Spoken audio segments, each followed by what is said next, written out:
Capítulo 12. El servicio devocional. Arjuna preguntó: entre aquellos que siempre están debidamente dedicados a tu servicio devocional y aquellos que adoran el Brahman impersonal, lo no manifestado, ¿a quiénes se consideran que son más perfectos? La Suprema Personalidad de Dios dijo: aquellos que fijan la mente en mi forma personal y siempre se dedican a adorarme con una gran fe trascendental, yo considero que son de los más perfectos. Pero aquellos que mediante el control de los diversos sentidos y mostrando una misma disposición para con todos, adoran por completo a lo no manifestado, aquello que se encuentra más allá de la percepción de los sentidos, lo omnipresente, lo inconcebible, inmutable, fijo y móvil, la concepción impersonal de la verdad absoluta. Esas personas que están dedicadas al bienestar de todo, al final llegan a mí. Para aquellos que tienen la mente apegada al aspecto no manifestado impersonal del Supremo, el adelanto es muy penoso. Progresar en esta disciplina siempre es difícil para aquellos que están encarnados. Pero para aquellos que me adoran a mí, entregándome a todas sus actividades y consagrándose a mí sin desviarse, dedicados al servicio devocional y meditando siempre en mí, habiendo fijado la mente en mí, oh hijo de Parta, para aquellos yo soy el que los salva prontamente del océano del nacimiento y la muerte. Tan solo fija la mente en mí, la Suprema Personalidad de Dios, y ocupa toda tu inteligencia en mí. Así siempre vivirás conmigo, sin ninguna duda. Mi querido Arjuna, oh conquistador de riquezas, si no puedes fijar la mente en mí sin desviación, entonces sigue los principios regulativos del Bhakti Yoga. De ese modo, cultiva el deseo de llegar a mí.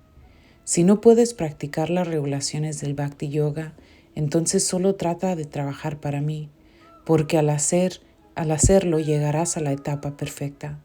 Sin embargo, si eres incapaz de trabajar con esa conciencia de mí, trata entonces de actuar renunciando a todos los resultados de tu trabajo y trata de situarte en el ser. Si no puedes emprender esa práctica, entonces dedícate al cultivo de conocimiento. Mejor que el conocimiento, sin embargo, es la meditación, y mejor que la meditación es la renuncia a los frutos de la acción, ya que por medio de esa renunciación uno puede conseguir la paz de la mente. Aquel que no es envidioso, sino que, más bien, es un buen amigo de todas las entidades vivientes, que no se cree propietario de nada y que está libre del ego falso, que mantiene la ecuanimidad tanto en la felicidad como en la aflicción, que es tolerante, que siempre está satisfecho, que es autocontrolador y que está dedicado al servicio devocional, con determinación, con la mente e inteligencia fijas en mí, esa clase de devoto mío es muy querido por mí. Aquel por quien nadie es puesto en dificultades y a quien no lo perturba nadie, que mantiene el equilibrio en la felicidad y en la aflicción, en el temor y en la ansiedad, es muy querido por mí. Ese devoto mío que no depende del curso ordinario de las actividades, que es puro, que es experto, que no tiene preocupaciones, que está libre de todos los sufrimientos y no ansía obtener un resultado, es muy querido por mí. Aquel que ni se regocija ni se aflige, que ni se lamenta ni desea, y que renuncia tanto a las cosas favorables como a las desfavorables, un devoto de esa clase es muy querido por mí. Aquel que es igual con amigos y enemigos, que mantiene la ecuanimidad en medio del honor y el deshonor, el calor y el frío, la felicidad y la aflicción, la fama y la infamia, que siempre está libre de relaciones contaminantes, que siempre es callado y se satisface con cualquier cosa, a quien no le preocupa ninguna residencia, que está fijo en el plano del conocimiento y que está dedicado al servicio devocional. Esa clase de persona es muy querida por mí. Aquellos que siguen este imperecedero sendero del devocio, del servicio devocional y que con fe se dedican a él por entero, teniéndome a mí como la meta suprema, es muy querido por mí. Capítulo 13. La naturaleza, el disfrutador y la conciencia.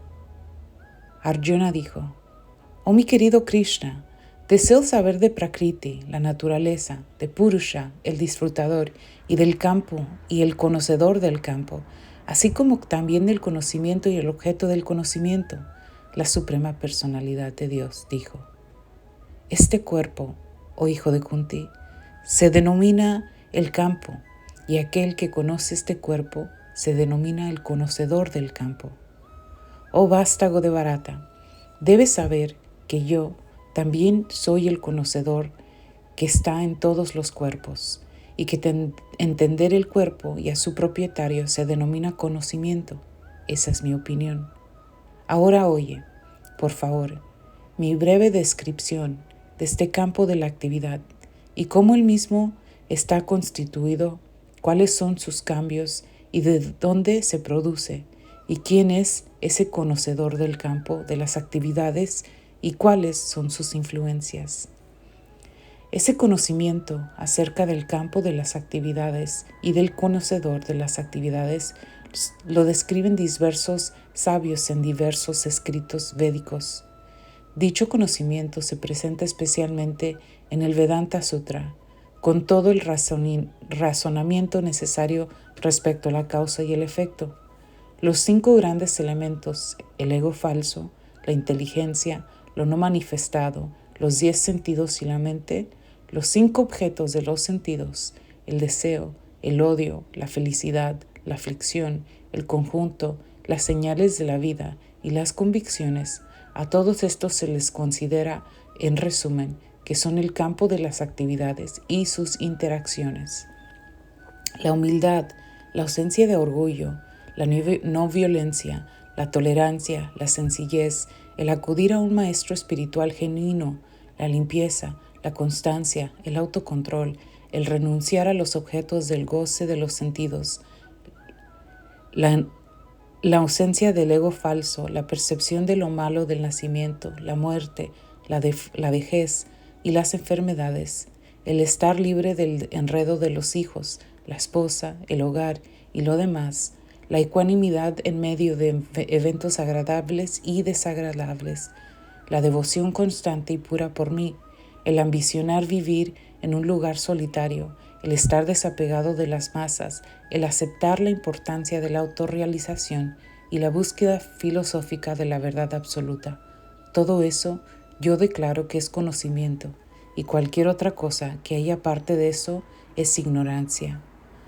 Ahora, te he de explicar lo conocible, con lo cual probarás lo eterno. El Brahman, el espíritu, el cual no tiene principio y está subordinado a mí, yace más allá de la causa y el efecto de este mundo material. Por doquiera están sus manos y sus piernas y sus ojos, sus cabezas y sus caras, y él tiene oídos por todas partes.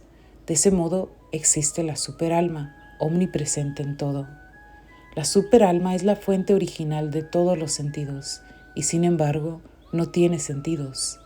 Él es libre, aunque es el sustentador de todos los seres vivientes. Él transciende las modalidades de la naturaleza y al mismo tiempo es el amo de todas las modalidades de la naturaleza material. La verdad suprema existe dentro y fuera de todos los seres vivientes, los móviles y los inmóviles. Como Él es sutil, se encuentra más allá de la capacidad que tienen los sentidos materiales de ver o conocer.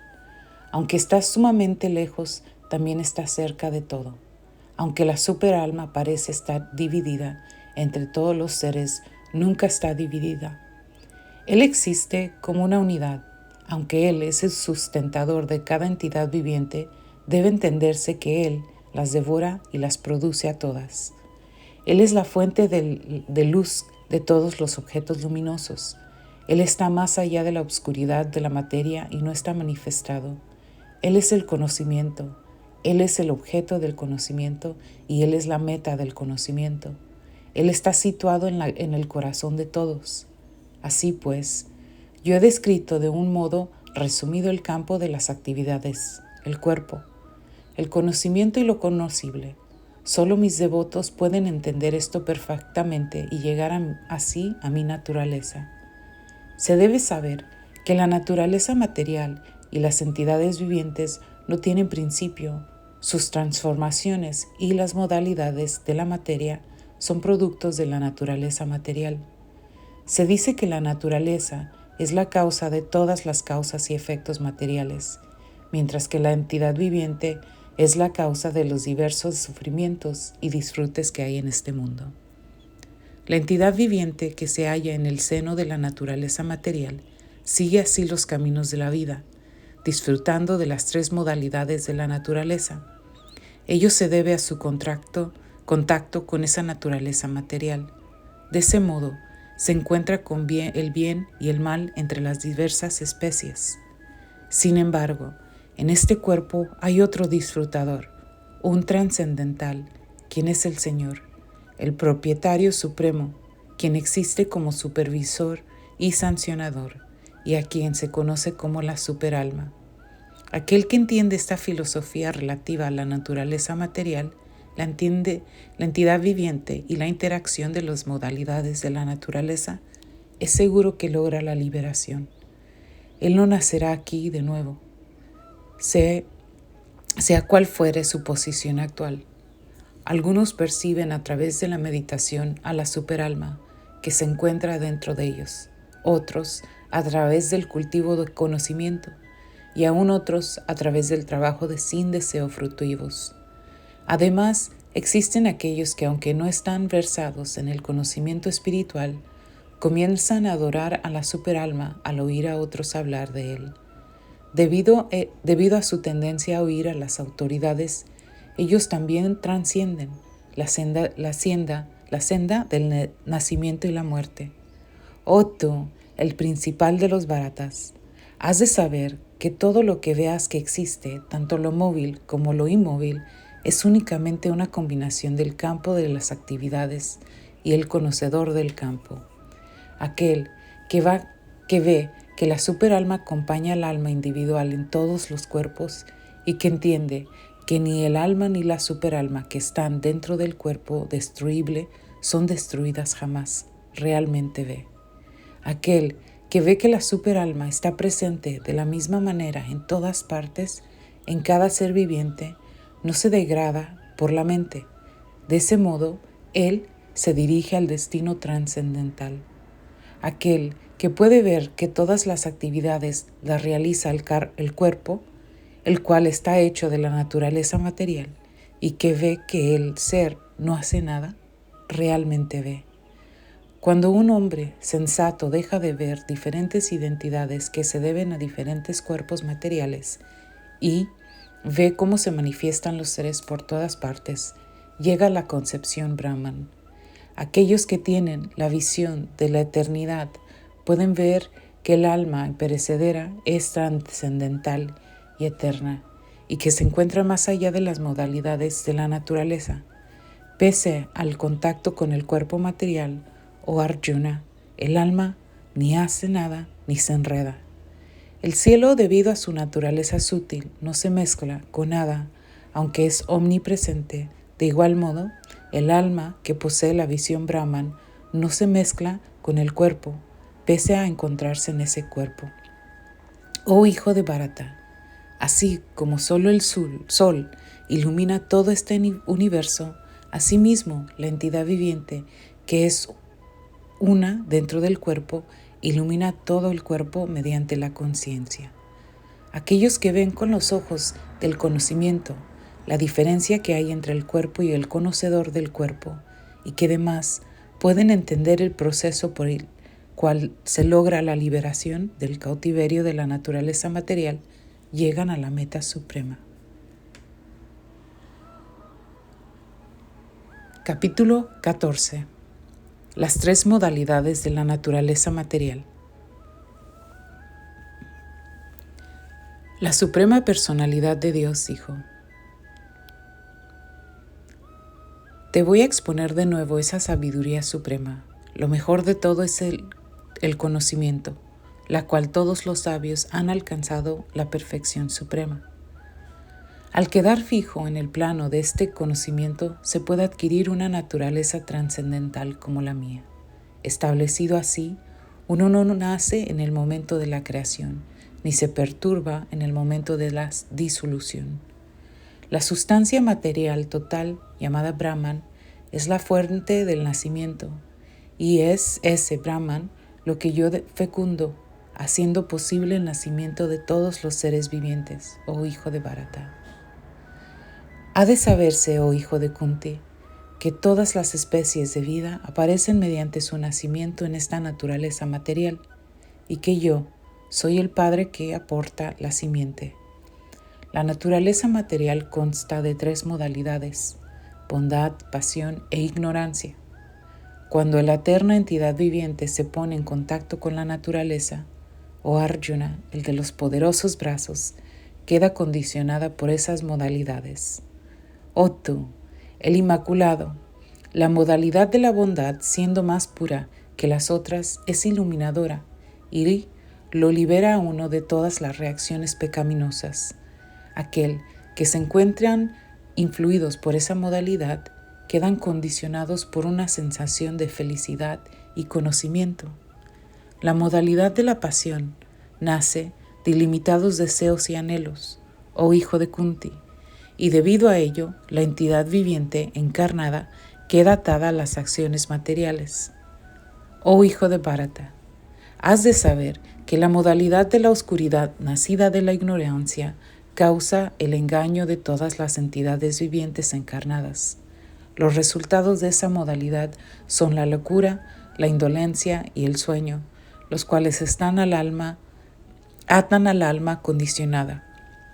Oh hijo de Bharata, la modalidad de la bondad lo condiciona a uno a la felicidad, la pasión lo condiciona a uno a la acción fructiva, y la ignorancia, que cubre el conocimiento de uno, lo ata a uno a la locura. A veces la modalidad de la bondad se vuelve resaltante, venciendo a las modalidades de la pasión y la ignorancia. Oh hijo de Bharata, a veces la modalidad de la pasión vence a la bondad y a la ignorancia, y en otras ocasiones la ignorancia vence a la bondad y a la pasión. De ese modo siempre hay una competencia por la supremacía. Las manifestaciones de la modalidad de la bondad se pueden experimentar cuando todas las puertas del cuerpo están iluminadas por el conocimiento.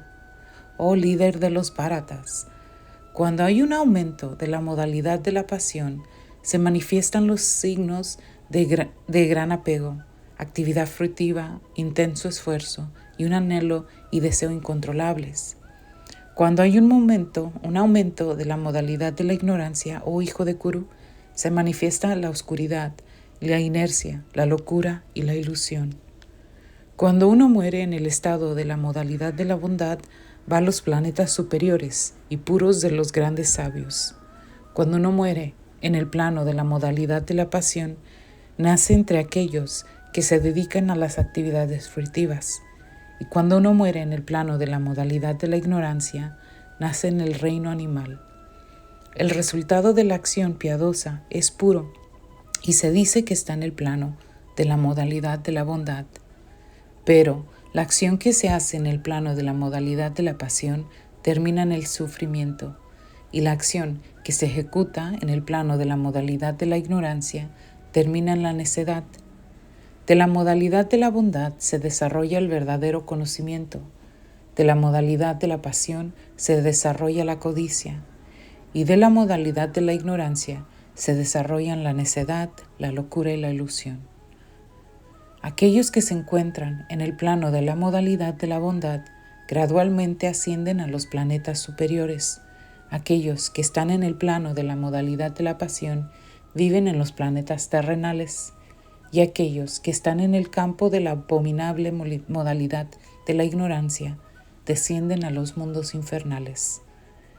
Cuando alguien ve cómo es debido que, aparte de estas modalidades de la naturaleza, en todas las actividades no hay ningún otro ejecutor que esté actuando y conoce al Señor Supremo, quien es trascendental a todas esas modalidades, esa persona llega a mi naturaleza espiritual.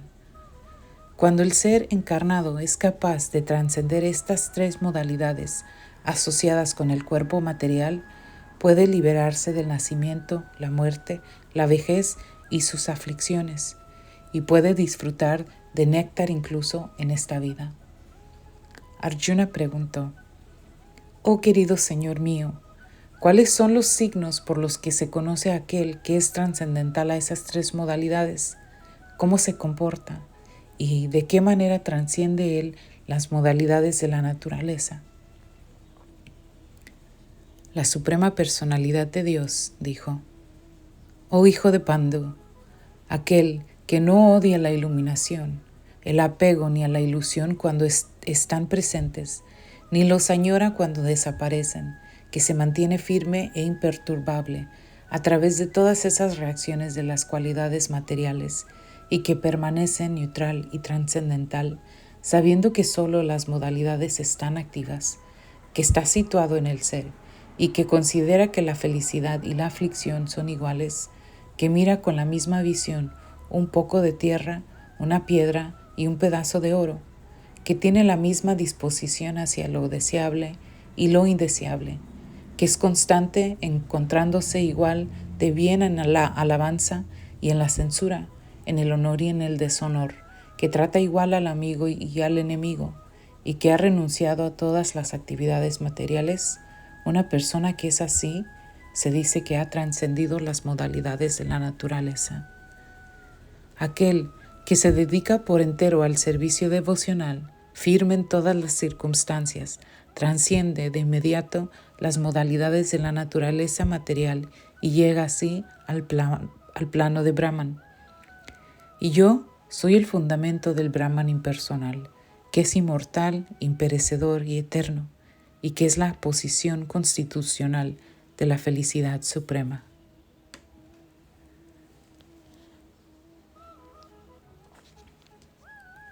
Capítulo 15. El yoga de la persona suprema. La suprema personalidad de Dios dijo: se dice que hay un árbol baniano imperecedor que tiene sus raíces hacia arriba y sus ramas hacia abajo, y cuyas hojas son los himnos védicos. Aquel que conoce ese árbol es el conocedor de los Vedas. Las ramas de ese árbol se extienden hacia abajo y hacia arriba, alimentadas por las tres modalidades de la naturaleza material. Las ramitas son los objetos de los sentidos. Ese árbol también tiene raíces que van hacia abajo y están vinculadas con las acciones fructivas de la sociedad humana. La verdadera forma de ese árbol no se puede percibir en este mundo. Nadie puede entender dónde termina, dónde comienza, ni dónde está su base.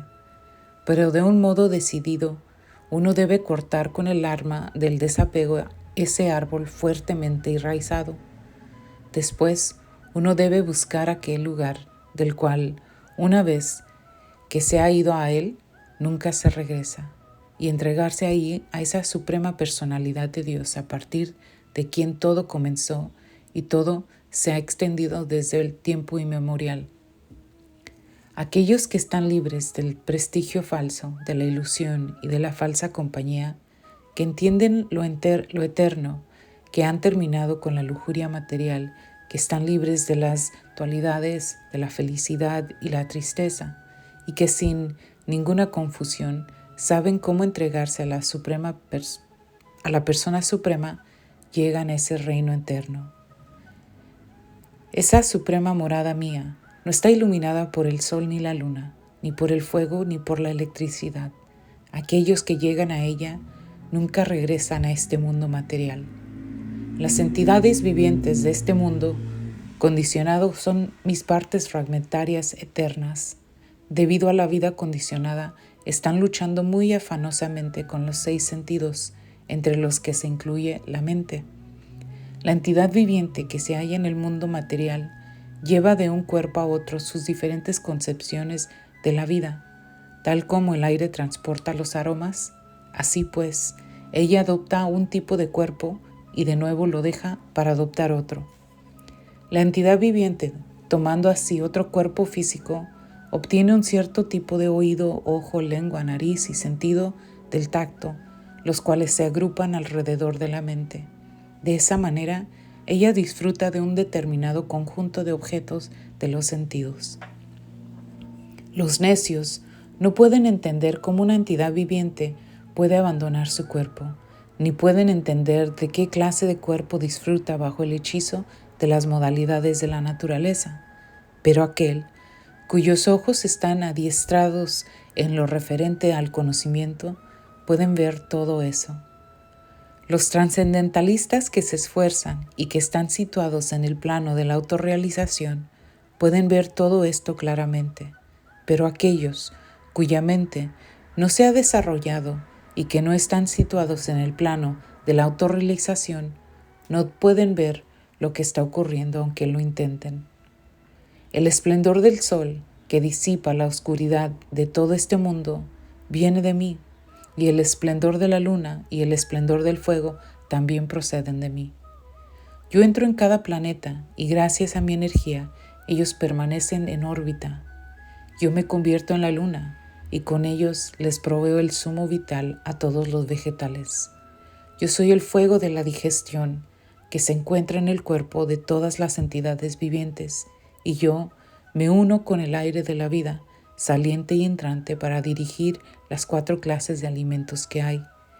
Yo me encuentro en el corazón de todos y de mí proceden el recuerdo, el conocimiento y el olvido. Es a mí a quienes hay que conocer a través de todos los Vedas. En verdad, yo soy el compilador del Vedanta y el conocedor de los Vedas. Hay 2 clases de seres, los falibles y los infalibles. En el mundo material, toda entidad viviente es falible. Y en el mundo espiritual, toda entidad viviente se llama infalible. Además de esas 2 clases de seres, existe la más grande de todas las personalidades vivientes, el alma suprema, el propio imperecedor Señor, el cual ha entrado en los 3 mundos y los está manteniendo. Debido que yo soy trascendental y estoy más allá tanto de los seres falibles como los infalibles, y debido a que soy el más grande de todos, soy célebre tanto en el mundo como en los Vedas, como esa persona suprema. Todo aquel que sin dudar me conoce como la suprema personalidad de Dios es el conocedor de todo. En consecuencia, Él se dedica por entero a prestarme servicio devocional, oh hijo de Bharata. Esa es la parte más confidencialidad de las escrituras védicas, oh tú, el Inmaculado, y ahora yo la he revelado. Quien quiera que entienda esto se volverá sabio, y sus esfuerzos conocerán la perfección.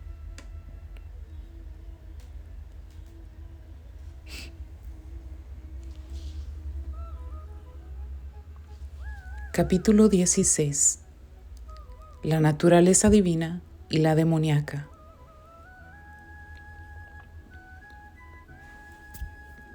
La suprema personalidad de Dios dijo: la valentía, la purificación de la existencia propia, el cultivo del conocimiento espiritual, la caridad, el autocontrol, la ejecución de sacrificios, el estudio de los Vedas, la austeridad, la sencillez, la no violencia, la veracidad, el estar libre de ira, la renunciación, la tranquilidad, la aversión a buscarles defectos a los demás, la compasión, el estar libre de codicia, la mansedumbre, la modestia, la firme determinación, el vigor, el perdón, la fortaleza, la limpieza y el estar libre de envidia y del ansia de honor.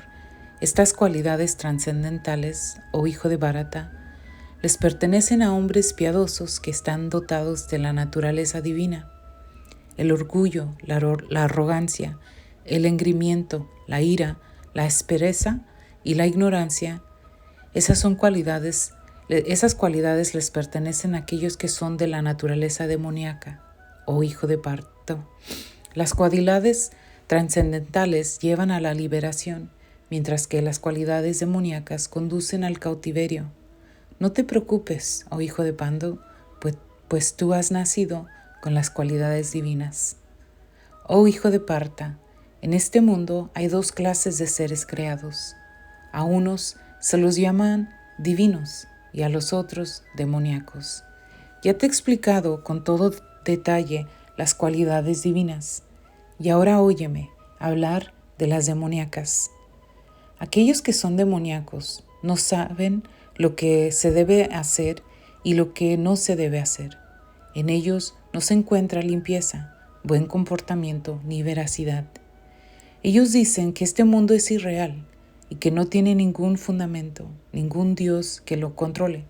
Ellos dicen que se produce del deseo sexual y que no tiene otra causa más que la lujuria. Siguiendo esas conclusiones, la gente demoníaca, que está perdida y que no tiene inteligencia, se dedica a las obras perjudiciales y horribles destinadas a destruir el mundo. Refugiándose en una lujuria insaciable y absortos en la vanidad del orgullo y el prestigio falso.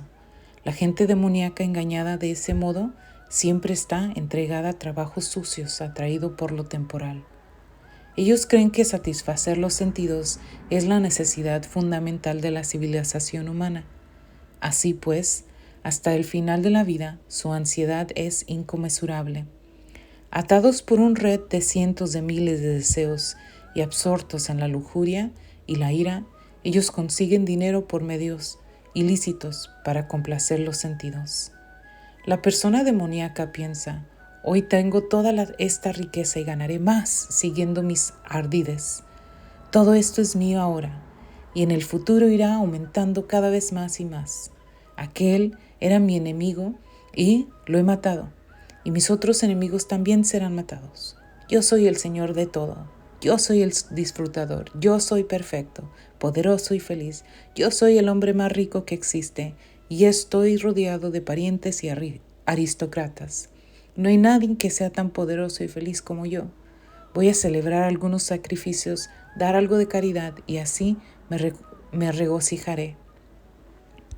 De esa manera, a esa clase de personas las engaña la ignorancia. Perplejos así por diversas ansiedades y atados por una red de ilusiones, ellos se apegan demasiado al disfrute de los sentidos y caen en el infierno. Creídos de sí mismos y siempre impudentes, engañados por la riqueza y por el prestigio falso, a veces ellos ejecutan sacrificios orgullosamente y solo de nombre, sin sentir ninguna regla ni regulación. Confundidos por el ego falso, la fuerza, el orgullo, la lujuria y la ira, los demonios se envuelven envidiosos de la suprema personalidad de Dios, quien está situado en el cuerpo de ellos y en los cuerpos de los demás, y blasfeman contra la religión verdadera. Aquellos que son envidiosos y malvados, que son los hombres más bajos de todos, yo los lanzo perpetuamente al océano de la existencia material en varias especies de vida demoníaca. Naciendo repetidamente entre las especies de vida demoníaca, oh hijo de Kunti, esas personas nunca pueden acercarse a mí. Gradualmente ellas se van sumergiendo en los tipos de existencia más abominables que existen. Hay 3 puertas que conducen a ese infierno: la lujuria, la ira y la codicia. Todo hombre cuerdo debe abandonarlas, pues ellas llevan a la degradación del alma. El hombre que se ha escapado de esas 3 puertas del infierno, oh hijo de Kunti, ejecuta actos que conducen hacia la autorrealización y de ese modo alcanza gradualmente el destino supremo. Aquel que hace a un lado las disposiciones de las Escrituras y actúan según los principios caprichosos, no consigue ni la perfección, ni la felicidad, ni el destino supremo. Así pues, mediante las regulaciones de las Escrituras, se debe entender lo que es deber y lo que no lo es. Después de conocer estas reglas y regulaciones, se debe actuar de una manera en que uno se vaya elevando gradualmente. Capítulo 17. Las divisiones de la fe. Arjuna preguntó: Oh Krishna, ¿cuál es la situación de aquellos que no siguen los principios de las Escrituras, sino que adoran según lo que les dicta su propia imaginación. ¿Están ellos en el plano de la bondad, de la pasión o de la ignorancia? La Suprema Personalidad de Dios dijo: según las modalidades de la naturaleza que el alma encarnada ha adquirido, su fe puede ser de las tres clases: en el plano de la bondad, en el plano de la pasión o en el plano de la ignorancia. Oye ahora lo que se va a decir de eso. Oh hijo de Bharata, según las diversas modalidades de la naturaleza bajo las cuales uno exista, en uno se desarrolla un determinado tipo de fe. Se dice que el ser viviente es de una fe en particular, de acuerdo con las modalidades que haya adquirido. Los hombres que se hallan en el plano de la modalidad de la bondad adoran a los semidioses. Aquellos que están en el plano de la modalidad de la pasión adoran a los demonios. Y aquellos que están en el plano de la modalidad de la ignorancia adoran a los fantasmas y espíritus. Aquellos que se someten a severas austeridades y penitencias que no se recomiendan las escrituras y que las realizan por orgullo y egoísmo, a quienes los mueven la lujuria y el apego, quienes son necios y quienes torturan los elementos materiales del cuerpo, así como también a la superalma que mora dentro, se los ha de conocer como demonios. Incluso la comida que cada persona prefiere es de tres clases, en función de las tres modalidades de la naturaleza material. Lo mismo es cierto de los sacrificios, las austeridades y la caridad. Ahora oye cuáles son las diferencias que hay entre ellos. La comida que les gusta a aquellos que están en el plano de la modalidad de la bondad aumentan la duración de la vida, purifican la existencia de uno y dan fuerza, salud, felicidad y satisfacción. Esas comidas son jugosas, grasosas y sanas y agradables al corazón. Las comidas que son demasiado amargas, demasiado agrias, saladas, calientes, picantes, secas y que queman, les gustan a aquellos que están en el plano de la modalidad de la pasión. Esas comidas causan aflicción, sufrimiento y enfermedades. La comida que se prepara más de 3 horas antes de ser ingerida, la comida desabrida, descompuesta y podrida, y la comida hecha de sobras y cosas impuras, les gusta a aquellos que están en el plano de la modalidad de la oscuridad. De los sacrificios, aquel que se ejecuta de acuerdo con las indicaciones de las Escrituras, como una cuestión de deber, y que lo ejecutan aquellos que no desean ninguna recompensa, ese sacrificio es de la naturaleza de bondad. Pero el sacrificio que se realiza en aras de algún beneficio material o por orgullo, o tú, jefe de los Bharatas, has de saber que está en el plano de la modalidad de la pasión. Cualquier sacrificio que se celebra sin considerar las indicaciones de las Escrituras, sin distribución de prasada, comida espiritual, sin el canto himno védicos, sin darles remuneraciones a los sacerdotes y sin fe, se consideran que están en el plano de la modalidad de la ignorancia. La austeridad del cuerpo consiste en adorar al Señor Supremo, a los brahmanas, al maestro espiritual y a superiores tales como el padre y la madre, y consiste también en la limpieza, la sencillez, el celibato y la no violencia. La austeridad del habla consiste en proferir palabras que sean ciertas, agradables, beneficiosas y que no agiten a los demás, y también en recitar regularmente las escrituras védicas. Y la satisfacción, la sencillez, la gravedad, el autocontrol y la purificación de la existencia propia son las austeridades de la mente.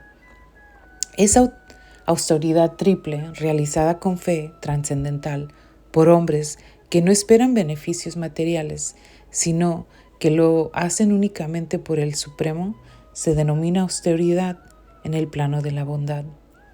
La penitencia que se realiza por orgullo y con el fin de obtener respeto, honor y adoración, se dice que está en el plano de la modalidad de la pasión.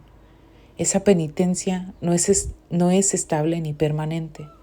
La penitencia que se realiza por necedad, con la tortura de uno mismo o para destruir o hacerle daño a otros, se dice que está en el plano de la modalidad de la ignorancia. La caridad que se da como una cuestión de deber, sin esperar retribución, en el momento y el lugar adecuados, y una persona que lo merezca, se considera que está en el plano de la modalidad de la bondad. Pero la obra de caridad que se hace con la esperanza de obtener alguna retribución, o con un deseo de obtener resultados fruitivos o de mala gana, se dice que es caridad en el plano de la modalidad de la pasión. Y la caridad que se da en un lugar impuro, en un momento inapropiado, a personas que no son dignas de ella, o sin la debida atención y respeto, se dice que está en el plano de la modalidad de la ignorancia. Desde el comienzo de la creación, las tres palabras Om, Tat, Sat se han empleado para señalar a la suprema verdad absoluta. Esas tres representaciones simbólicas las usaban los brahmanas mientras cantaban los himnos de los Vedas y durante los sacrificios que se hacían para la satisfacción del Supremo. Por lo tanto, los trascendentalistas que emprenden las ejecuciones de sacrificios, obras de caridad y penitencias de conformidad con las regulaciones de las Escrituras siempre comienzan con Om para llegar al Supremo.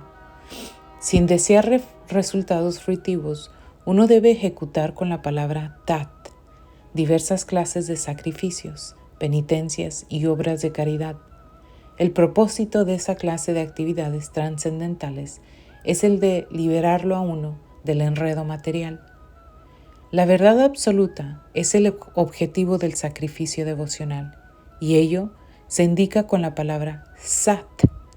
El ejecutor de esa clase de sacrificios también se denomina Sat, así como también todas las obras de sacrificio, penitencia y caridad que, fieles a la naturaleza absoluta, se llevan a cabo para complacer a la persona suprema.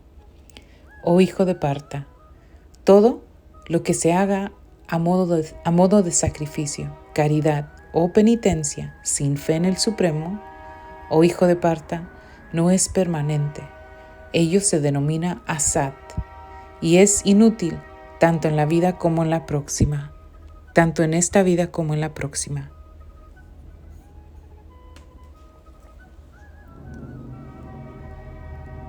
Capítulo 18. Conclusión. La perfección de la renunciación. Arjuna dijo: Oh tú, el de los poderosos brazos, deseo entender el propósito de la renunciación, tyaga, y de la orden de la vida de renuncia, sannyasa, oh destructor del demonio Keshi, amo de los sentidos. La personalidad de Dios dijo: el abandono de las actividades que están basadas en el deseo material es lo que los grandes hombres de saber llaman la orden de vida de renuncia, sannyasa, y el abandono de los resultados de todas las actividades es lo que los sabios llaman renunciación, tyaga. Algunos eruditos declaran que todas las clases de actividades fructíferas se deben abandonar como algo malo, mientras que otros sabios sostienen que los actos de sacrificio, caridad y penitencia nunca se deben abandonar. Oh tú, el mejor de los bharatas, oye ahora mi juicio sobre la renunciación. Oh tigre entre los hombres, en las Escrituras se declaran que la renunciación es de 3 clases. Los actos de sacrificio, caridad y penitencia no se deben abandonar. Dichos actos se deben llevar a cabo. En verdad, el sacrificio, la caridad y la penitencia purifican incluso a las grandes almas. Todas esas actividades se deben ejecutar sin apego y sin esperar ningún resultado. Oh hijo de Parta, se las debe ejecutar como una cuestión de deber. Esa es mi opinión final. Nunca se debe renunciar a los deberes prescritos. Si por la ilusión uno abandona los suyos, esa clase de renuncia se dice que está en el plano de la modalidad de la ignorancia. Todo aquel que abandona los deberes prescritos considerándolos dificultosos o por temor a las incomodidades físicas, se dice que ha renunciado en el plano de la modalidad de la pasión. Con ese acto nunca se obtienen los resultados de la renuncia. Oh Arjuna, cuando uno ejecuta su deber prescrito únicamente porque tiene que hacerse y renuncia a toda relación material y a todo apego al fruto, se dice que su renunciación está en el plano de la modalidad de la bondad. El renunciante inteligente que está situado en el plano de la modalidad de la bondad y que ni odia el trabajo desfavorable ni está pegado al trabajo favorable, no tiene ninguna duda acerca del trabajo. Es en verdad imposible que un ser encarnado abandone todas las actividades, pero aquel que renuncia a los frutos de la acción se dice que es alguien que verdaderamente ha renunciado. Para aquel que no es renunciado, las tres clases de frutos de la acción, lo deseable, lo indeseable y lo mixto, se divagan después de la muerte. Pero aquellos que están en la orden de la vida de renunciación no tienen esa clase de resultados que padecer o disfrutar.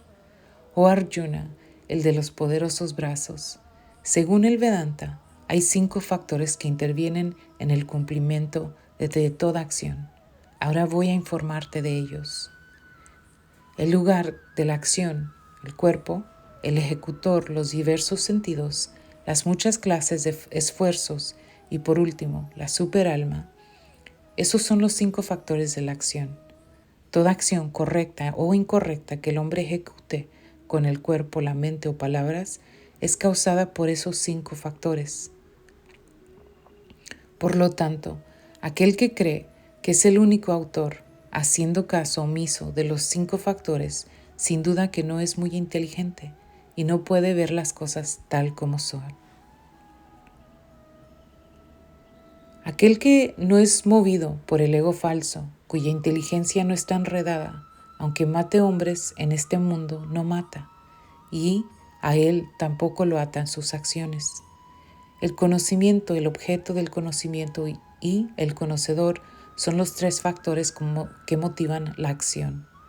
Los sentidos, el trabajo y el autor son los 3 componentes de la acción. En función de las 3 diferentes modalidades de la naturaleza, hay 3 clases de conocimiento, de acción y de ejecutores de la acción. Ahora óyeme hablar de ellos. El conocimiento mediante el cual uno ve en todas las entidades vivientes una naturaleza espiritual indivisible, aunque ellas están divididas en infinidad de formas, has de saber que está en el plano de la modalidad de la bondad. El conocimiento por cual uno ve que en cada cuerpo diferente hay un tipo diferente de entidad viviente, has de saber que está en el plano de la modalidad de la pasión. Y el conocimiento por el cual uno está apegado a una clase de trabajo como si lo fuera todo, sin conocimiento de la verdad y que es muy escaso, se dice que está en el plano de la modalidad de la oscuridad. La acción que es regulada y que se realiza sin apego, sin amor ni odio y sin el deseo de obtener resultados fructíferos, se dice que está en el plano de la modalidad de la bondad. Pero la acción que realiza con gran esfuerzo aquel que busca complacer sus deseos y la cual se ejecuta por un sentido de ego falso, se denomina acción en el plano de la modalidad de la pasión. La acción que se ejecuta en medio de la ilusión, haciendo caso omiso de las disposiciones de las escrituras y sin preocuparse por cosas futuras, tales como el cautiverio, la violencia o la aflicción, que se les cause a otros, se dice que está en el plano de la modalidad de la ignorancia. Aquel que cumple con su deber sin asociarse con las modalidades de la naturaleza material, sin ego falso, con gran determinación y entusiasmo, y sin vacilar ante el éxito o el fracaso, se dice que es un trabajador que está en el plano de la modalidad de la bondad. El trabajador que está pegado al trabajo y a los frutos del trabajo, deseando disfrutar de sus frutos, y que es codicioso siempre está envidioso, es impuro y lo mueve la alegría y la tristeza, se dice que está en el plano de la modalidad de la pasión.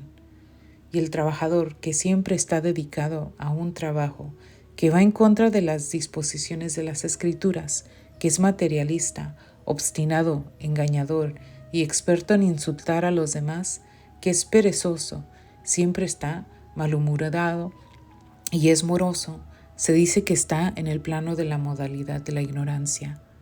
Ahora, oh conquistador de riquezas, escucha, por favor, mientras te hablo en detalle de las diferentes clases de comprensión y determinación que hay según las tres modalidades de la naturaleza. Oh hijo de Parta, la comprensión por la cual uno sabe lo que se debe hacer y lo que no se debe hacer, lo que se debe temer y lo que no se debe temer, lo que es esclavizante y lo que es liberador, está en el plano de la modalidad de la bondad. Oh hijo de Parta, la comprensión que no puede distinguir entre la religión y la irreligión, entre la acción y la que se debe hacer y la que no se debe hacer, está en el plano de la modalidad de la pasión. La comprensión que considera que la irreligión es religión y que la religión es irreligión, bajo el hechizo de la ilusión y de la obscuridad, y que se esfuerza siempre en la dirección equivocada, oh hijo de Parta, está en el plano de la modalidad de la ignorancia.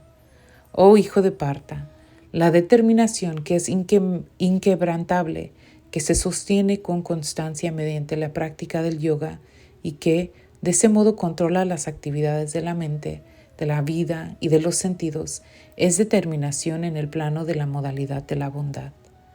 Pero la determinación por la cual uno se aferra a obtener un resultado fructífero de la religión, el desarrollo económico y la complacencia de los sentidos es de la naturaleza de la pasión. Oh Arjuna, y aquella determinación que no puede ir más allá del sueño, el temor, la lamentación, el mal humor y la ilusión, esa determinación poco inteligente, oh hijo de Parta, está en el plano de la modalidad de la oscuridad. Oh tú, el mejor de los Bharatas, por favor, óyeme hablar ahora de las tres clases de felicidad con las que el alma condicionada disfruta y con las que a veces llega al final de todas las conjugas. Aquello que al principio pide que sea como un veneno, pero que al final es como un néctar y que le despierta a uno en la autorrealización, se dice que es felicidad en el plano de la modalidad de la bondad. La felicidad que procede del contacto de los sentidos con los objetos y que al principio parece ser un néctar, pero al final parece veneno, se dice que está en la naturaleza de la pasión. Y la felicidad que hace caso omiso de la autorrealización, que es un engaño de principio a fin y que procede del sueño, la pereza y la ilusión, se dice que es de la naturaleza de la ignorancia. No existe ningún ser, ni aquí ni entre los semidioses de los sistemas planetarios superiores, que esté libre de esas tres modalidades nacidas de la naturaleza material. Los brahmanas, kshatriyas, vaisyas y sudras se distinguen por las cualidades nacidas de sus propias naturalezas, de conformidad con las modalidades materiales, oh castigador del enemigo. La serenidad, el dominio de sí mismo, la austeridad, la pureza, la tolerancia, la honestidad, el conocimiento, la sabiduría y la religiosidad, esas son las cualidades naturales con las que trabajan los brahmanas. El heroísmo, el poder, la determinación, la destreza, el valor en la batalla, la generosidad y el liderazgo son las cualidades naturales del trabajo que tienen los kshatriyas. La agricultura, la protección de las vacas, el comercio, constituye el trabajo natural de los vaisyas, y para los sudras están el trabajo físico y el servicio a los demás. Todo hombre puede volverse perfecto si sigue sus cualidades de trabajo. Por favor, ahora óyeme decir cómo se puede hacer eso. Por medio de la adoración del Señor, quien es la fuente de todos los seres y quien es omnipresente, el hombre puede lograr la perfección a través de la ejecución de su trabajo, de su propio trabajo.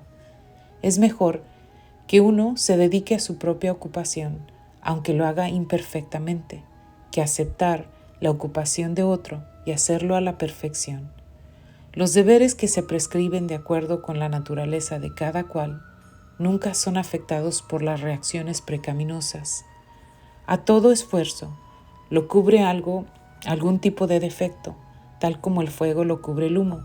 Por consiguiente, uno no debe abandonar el trabajo que nace de su naturaleza, oh hijo de Kunti, ni siquiera si él mismo está plagado de defectos. Aquel que es autocontrolador, que está desapegado y que hace caso omiso de todos los disfrutes materiales, puede alcanzar por medio de la práctica de la renunciación la etapa más elevada y más perfecta, en la que está libre de las reacciones. Oh hijo de Kunti, voy a informarte como alguien que ha logrado esa perfección. Puede llegar a la suprema etapa perfecta, el Brahman, la etapa del conocimiento perfecto, del conocimiento supremo, si actúa de la manera que ahora voy a resumir. Habiéndose purificado por medio de la inteligencia y controlado la mente con determinación, renunciando a los objetos que complacen los sentidos, estando libre de apego y odio, aquel que vive en un lugar recluido, que come poco, que controla el cuerpo, la mente y la facultad de hablar, que siempre está en trance y que está desapegado, que está libre del ego falso, de la fuerza falsa, del orgullo falso, de la lujuria, de la ira y de la aceptación de cosas materiales, que está libre del sentido falso de posesión y que es apacible. Una persona como esa, sin duda, que es elevada hasta la posición de la autorrealización. Aquel que se sitúa así en el plano trascendental llega a comprender de inmediato el Brahman supremo y se vuelve plenamente dichoso. Él nunca se lamenta por nada ni desea poseer nada. Él tiene la misma disposición para con todas las entidades vivientes. En ese estado, Él llega a prestarme a mí un servicio devocional. A mí se me puede entender tal como soy, como la suprema personalidad de Dios, únicamente por medio del servicio devocional. Y cuando alguien tiene plena conciencia de mí, mediante esa devoción, puede entrar en el reino del Dios. Aunque mi devoto puro esté dedicado a todas clases de actividades bajo mi protección y por mi gracia, él llega a la morada eterna e imperecedera. En todas las actividades tan solo depende de mí y trabaja siempre bajo mi protección. En medio de ese servicio devocional, permanece plenamente consciente de mí. Si te vuelves consciente de mí, por mi gracia, pasarás por sobre todos los obstáculos de la vida condicionada. Sin embargo, si no trabajas con ese estado de conciencia, sino que actúas a través del ego falso, sin oírme, estarás perdido. Si no actúas siguiendo mi indicación y no peleas, entonces te vas a dirigir por un camino falso debido a tu naturaleza. Te tendrás que dedicar a la guerra. Por ilusión, ahora estás rehusando actuar conforme a mis indicaciones, pero, llevado por el trabajo nacido de tu propia naturaleza, oh hijo de Kunti, tendrás que actuar de todos modos. El Señor Supremo se encuentra en el corazón de todos, oh Arjuna, y está dirigiendo los movimientos de todas las entidades vivientes, las cuales están sentadas como si estuvieran en una máquina hecha de energía material. Oh vástago de Bharata, entrégate a Él totalmente. Por su gracia conseguirás la paz trascendental y llegarás a la morada suprema y eterna. Así pues, te he explicado un conocimiento aún más confidencial. Delibera bien acerca de esto y luego haz lo que desees. Como tú eres mi muy querido amigo, te estoy exponiendo mi instrucción suprema, el conocimiento más confidencial de todos. Óyeme hablar de ello, pues es por tu bien. Siempre piensa en mí, conviértete en devoto mío, adórame a mí y ofréceme a mí tu homenaje. De ese modo, vendrás a mí sin falta. Yo te prometo eso, porque tú eres mi muy querido amigo. Abandona todas las variedades de religiones y tan solo entrégate a mí. Yo te liberaré de todas las reacciones pecaminosas. No temas. Este conocimiento confidencial nunca se les debe explicar a aquellos que no son austeros o devotos o que no están dedicados al servicio devocional, ni a alguien que está envidioso de mí. Aquel que les explica a los devotos este secreto supremo tiene garantizado el servicio devocional puro y al final vendrá de vuelta a mí. En este mundo no hay ningún sirviente que sea más querido por mí que él, ni nunca lo habrá. Y yo declaro que aquel que estudia esta sagrada conversación nuestra me adora con su inteligencia, y aquel que escucha con fe y sin envidia se libra de las reacciones pecaminosas y llega a los auspiciosos planetas en los que moran los piadosos. Oh hijo de Parta, oh conquistador de riquezas, has oído esto con atención, y se disiparon ya tu ignorancia e ilusiones. Arjuna dijo: mi querido Krishna, oh tú, el infalible, ahora mi ilusión se ha disipado. Por tu misericordia he recobrado la memoria. Ahora estoy firme y libre de dudas, y estoy dispuesto a actuar de conformidad con tus instrucciones. Sanjaya dijo: he oído así la conversación de dos grandes almas, Krishna y Arjuna, y ese mensaje es tan maravilloso que tengo el vello erizado. Por la misericordia de Vyasa, he oído estas conversaciones muy confidenciales directamente de labios del amo de todo misticismo, Krishna, quien le estaba hablando personalmente a Arjuna. Oh Rey, mientras recuerdo reiteradamente ese maravilloso y sagrado diálogo que hubo entre Krishna y Arjuna, siento placer y me estremezo a cada momento. Oh Rey, cuando recuerdo la maravillosa forma del Señor Krishna, me asombro cada vez más y me regocijo una y otra vez. Donde quiera que esté Krishna, el amo de todos los místicos, y donde quiera que esté Arjuna, el arquero supremo, es seguro que estarán también la opulencia, la victoria, el poder extraordinario y la moralidad. Esa es mi opinión.